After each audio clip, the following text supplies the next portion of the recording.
Ôi! Con trong mà con nói như thế nào hả ơi? Con trong mà con nói như thế nào chưa? Lúc giờ nó nói thì bạn nên trò thế mà mình nó lột đồ đủ để mà nên trò mẹ. Con trong mà con nói như thế nào chưa?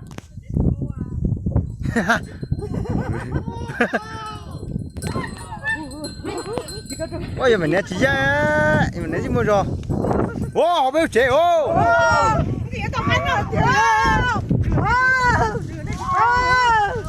Ôi, trong anh rồi chị ơi.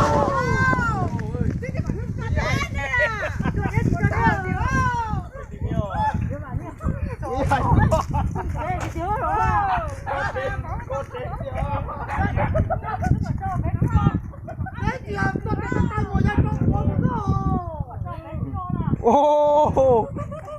Trời ơi.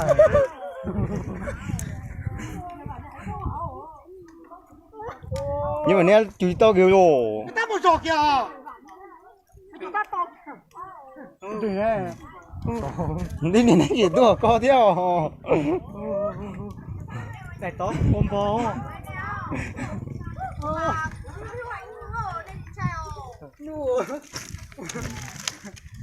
Có bạn không? Nó được sửa hết tiền. Tiền phải tiền. Cho nó nguyên chân chạy với chế nó có đâu nè. Chết thế rồi.